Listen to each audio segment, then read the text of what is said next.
When you need a mortgage, don't stress at all. Just tune right in and give these guys. Good morning, YouTube. Today is Friday, July 25th. Boys, we are cruising through summer.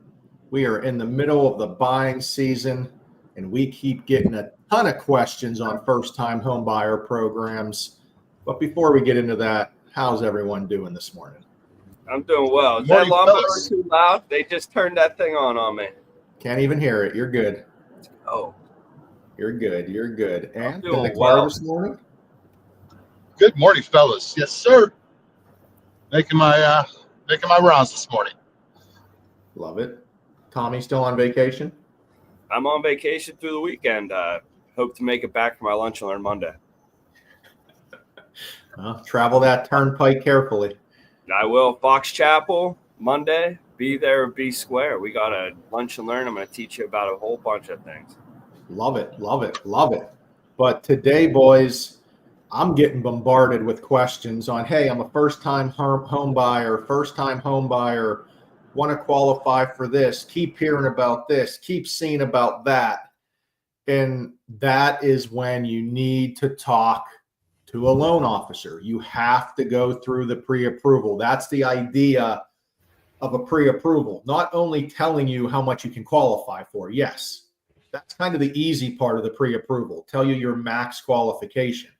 The tough part, and when you can really get into the weeds and when a good loan officer can help you, is finding that specific program that's out there, that state bond program, that first-time home buyer program that can save you a little bit on interest rate, can save you on the mortgage insurance, and get you into that right program for yourself. And guys, frankly, we know it, but not the public does not know it.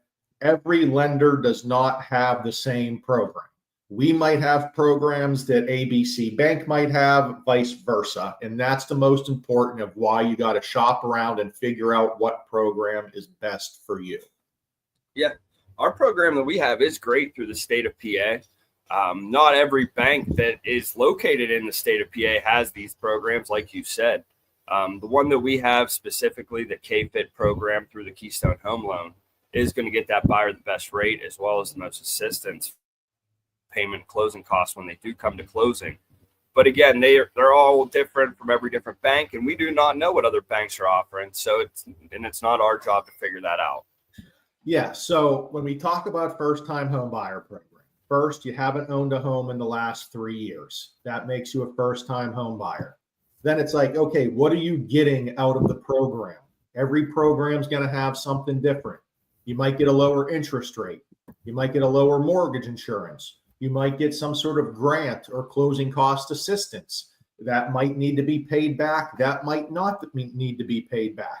That might be paid back with interest. It might be paid back without interest. These are all questions that you'll need to ask going through the pre-approval in the specific program that you're getting qualified for. So you're a first-time home buyer. You want to qualify for a first-time home buyer program.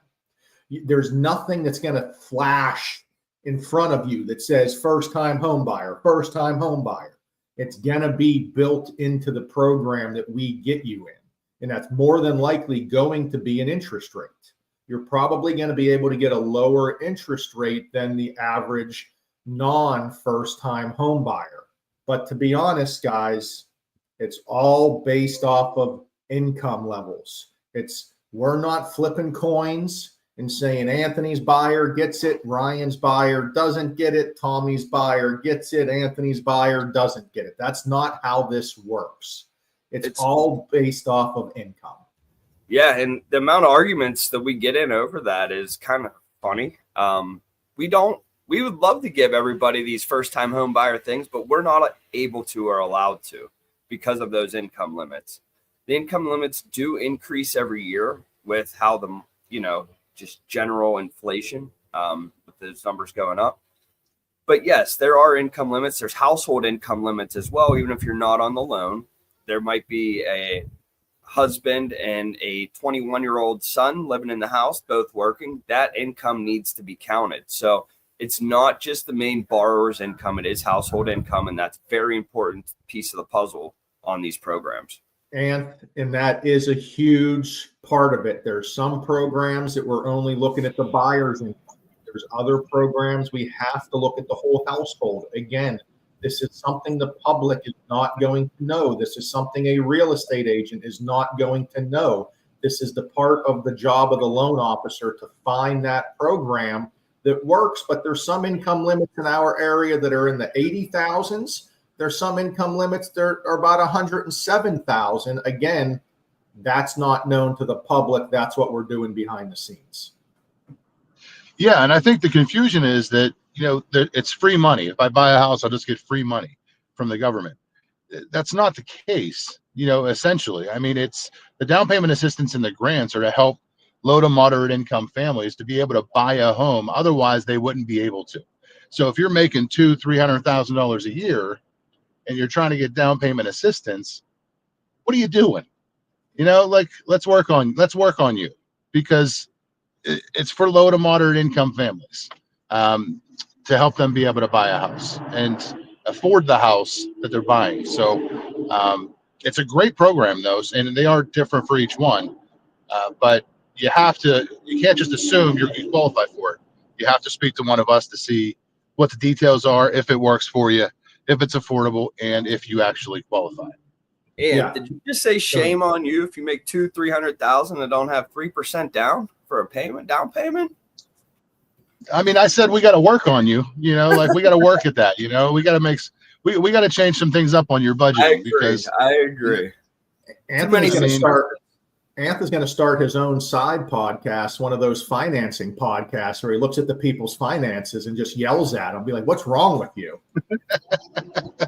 Dave LaPera. No, I mean, seriously. They're great programs, but when clients are mad because we can't give them that program, it does get kind of frustrating in a way, because it's like, wait a second, like, what are you doing? Like, I don't understand. But they are great programs for the people that they're made for. Low to moderate income families. I love to see new home buyers be able to buy a house, no matter what the income bracket is. But, it's harder for those people that are in the low to moderate income families to be able to buy. And buying a home for your family is great.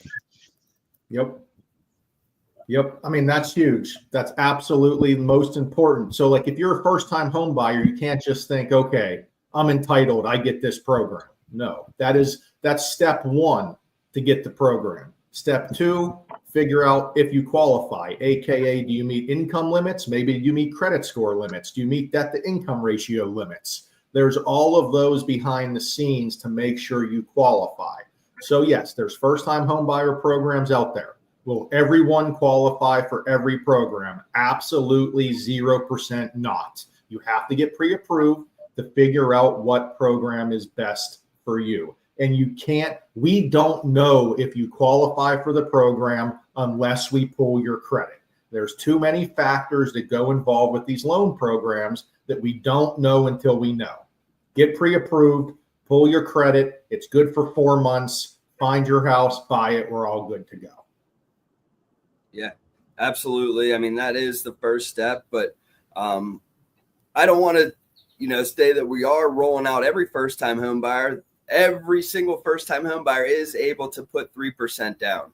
You might not catch a rate break. You might not catch a mortgage insurance break. You might not be able to get down payment assistance. But if you are a first-time home buyer, you are able to do 3% down instead of 5% down. Very valid, Tom. Very valid. And that is your perk. That is your perk. 2%. That's a pretty good perk, if you ask me, especially if we're out there in a market where, you put a solid offer in, maybe you have to pick up commission on your side of things. Before you had to put 5% down plus pay some agent commission.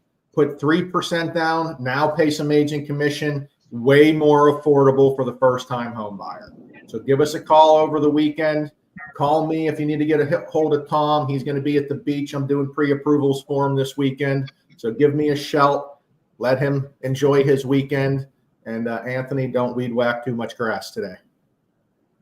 See you, brother. Later, guys. Later, boys. See ya. Tom, Ryan, and